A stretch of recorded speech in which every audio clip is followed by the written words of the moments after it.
Ouais. Depuis l'ouverture des frontières européennes et la libre circulation des marchandises, les agents de l'administration des douanes doivent redoubler de vigilance. Sur l'ensemble du territoire, il faut lutter contre les grands trafics, notamment celui de la drogue, l'un des plus importants.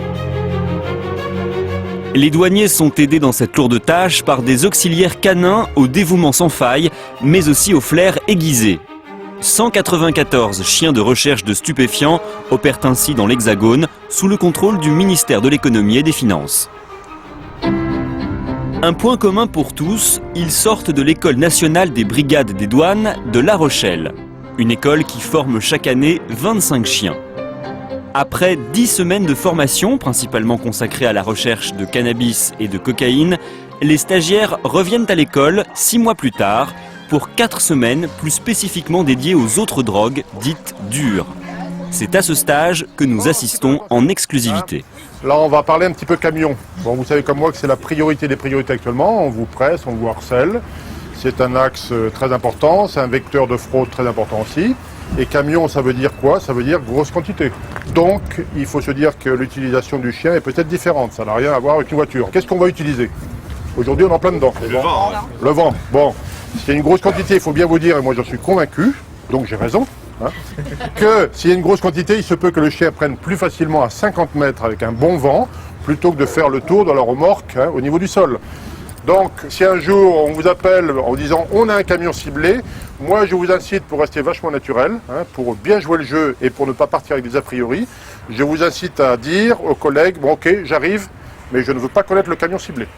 Je balaye à distance, de long en large, et là peut-être j'aurai une indication, l'endroit où le chien va lever le nez et se diriger peut-être vers un camion, donc ça sera peut-être le bon. Eh ben, on va mettre en application. Là on va les faire travailler sur du crack. Je vais vous montrer.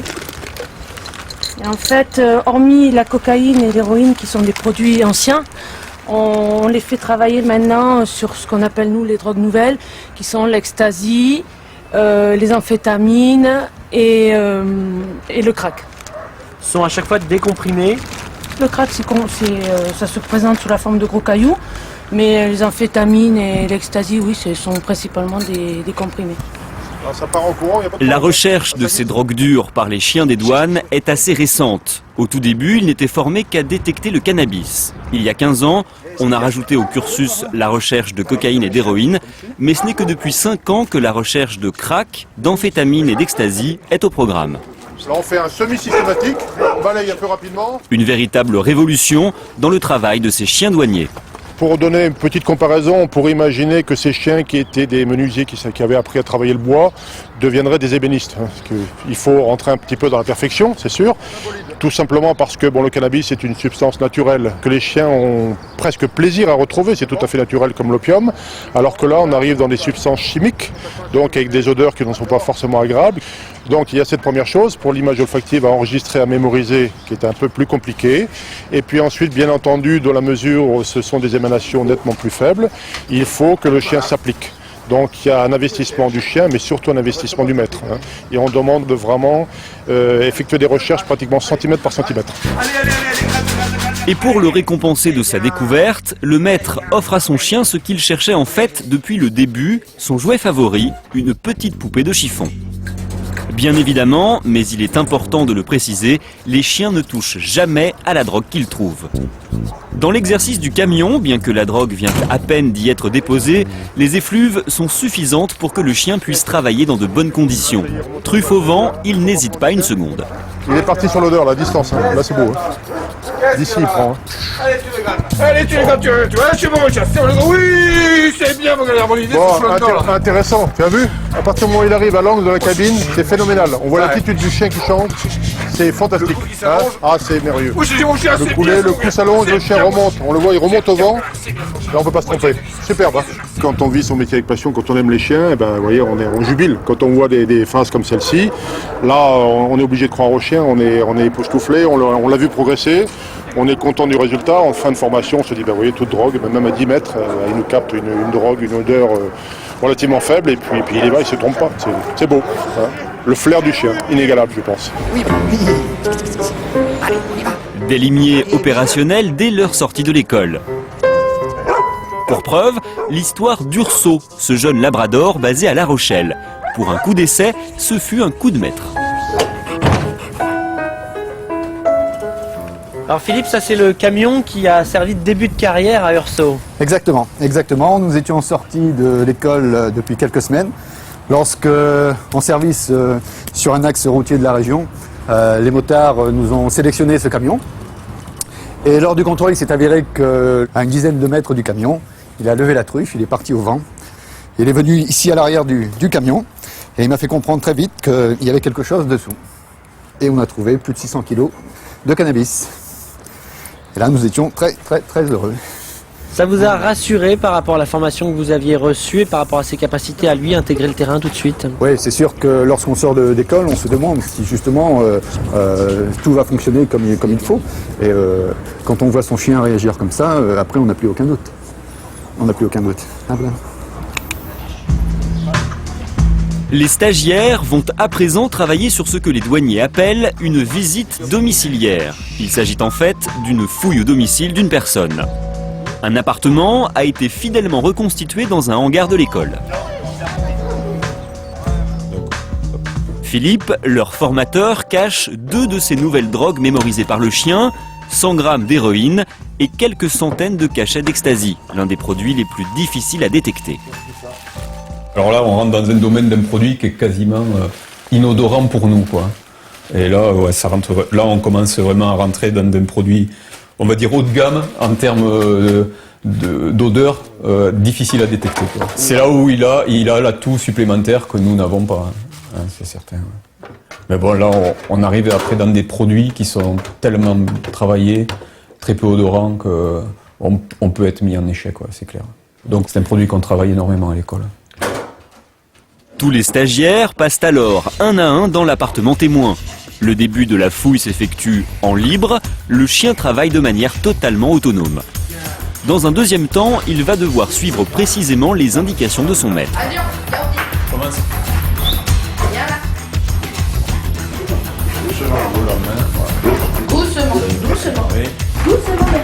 Et au petit jeu du chronomètre, tous les chiens n'obtiennent pas les mêmes résultats. Mais au bout du compte, tous vont trouver les 2 échantillons cachés.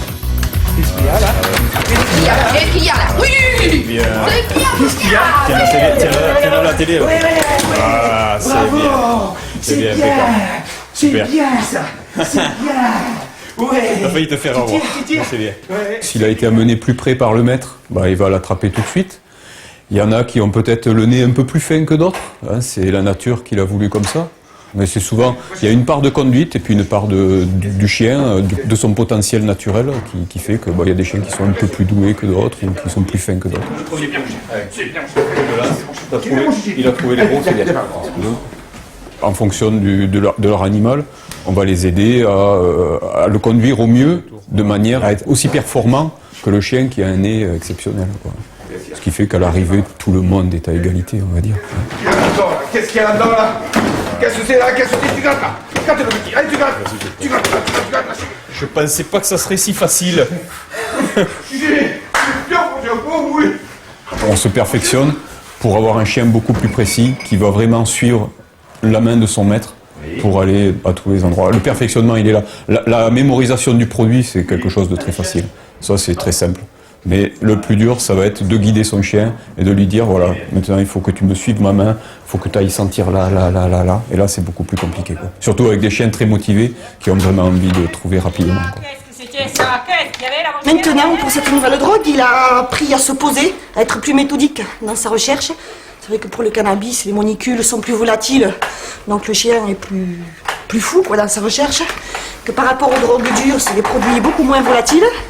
Donc en fait, le chien de lui-même se calme et puis décompose un petit peu plus les coins et les recoins. Ouais. Là, oui, je pense qu'il est apte à chercher toutes les drogues au même niveau, quoi. Voilà. Oui, c'est bien ça, mon titi. C'est bien ça. Les stagiaires se séparent maintenant en 2 groupes. Certains rejoignent le port pour renforcer la sensibilisation de leurs chiens au milieu maritime, tandis que d'autres révisent leurs fondamentaux, les contrôles de véhicules de tourisme. À la vitesse du chien au premier passage et à partir du phare avant, tu ralentis. Dans les 2 cas, ce que les instructeurs tentent de faire, c'est de conditionner les chiens afin que ces différentes situations de travail deviennent pour eux une habitude. Pour les voitures de tourisme par exemple, une fouille approfondie répond à un protocole parfaitement huilé et appris à l'école. Ferme pas ta porte. C'est-à-dire qu'ils font un tour rapide du véhicule et ensuite ils font l'intérieur en rentrant d'un côté par la portière avant, faisant le coffre et en repassant à l'arrière du véhicule pour leur donner une deuxième chance. Si au premier passage les chiens n'ont pas détecté de marchandises. C'est très rapide mais complet, donc il n'y a aucun souci, le schéma est vraiment idéal. Bien.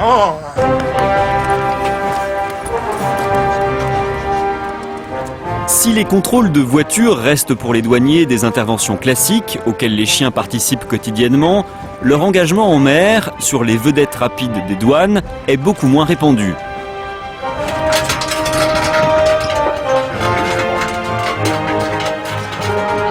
Néanmoins, les maîtres chiens affectés dans des villes portuaires se doivent de faire travailler leurs animaux dans cet environnement déroutant. Voilà, bien ça. Moi étant à Brest, on demande de plus en plus de faire des visites de navires à quai. Déjà ça commence comme ça, donc c'est vrai qu'il faut qu'aussi le chien y participe à cette mission-là. Il suffit de pas grand-chose pour gêner le chien. Et s'il a une mauvaise expérience, après il faut rattraper derrière et ça c'est pas évident. Un chien qui n'aurait pas l'habitude va forcément éprouver des difficultés sur ce type de bateau, a fortiori si c'était en mer. Bon là on est à quai, malgré tout ça bouge quand même. Et c'est un travail d'habituer ces chiens à aller partout. S'il a besoin de chercher sa stabilité, ses appuis, il va se concentrer sur ses appuis et il va oublier la recherche. Donc il faut absolument les entraîner, les familiariser à être dans ces milieux hostiles pour après attaquer des phases de recherche qui vont être intéressantes forcément. Allez, on y va. Pour Azur, basé à Brest, comme pour Achille, qui travaille lui à Calais, le milieu maritime est leur terrain de chasse de prédilection. Une phase de leur formation qui répond à une véritable politique gouvernementale. Aujourd'hui, la douane est inscrite dans une démarche de performance et à ce titre-là, nous allons essayer, et nous nous sommes engagés résolument dans cette voie, de développer des axes nouveaux où nous trouvons ces grands trafics, donc les camions, les moyens navals, et c'est une voie pour nous qui effectivement est une voie importante dans laquelle nous intervenons. La fraude elle évolue, le maître chien doit évoluer avec. Il ne faut pas oublier tout de même que la résine de cannabis constitue le point d'entrée de ces jeunes vers ces drogues. Et la douane est résolument engagée dans un objectif de performance annuel 2006 qui est de 85 tonnes sur lequel le ministère s'est engagé dans notre contrat de performance. Dernier exercice de la journée, le traditionnel tapis à bagages. Un exercice différent des autres, car ici la rapidité est primordiale. Le maître utilise une technique très particulière afin de ne pas laisser passer son unique chance de découvrir le bagage d'un trafiquant. La drogue recherchée dans cet exercice est de la cocaïne, une substance souvent importée par voie aérienne. Le maître va devoir exercer une pression au niveau de la valise au moment où le chien doit passer. En fait, en faisant une pression, il y a des molécules qui sortent et qui va aider à faciliter le travail du chien. Allez, reviens. Profite-en de le calmer au moment quand tu reviens.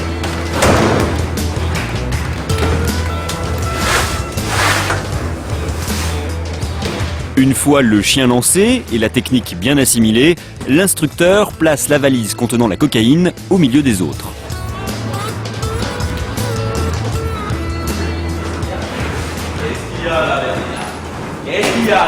Arrêtez ça la valise.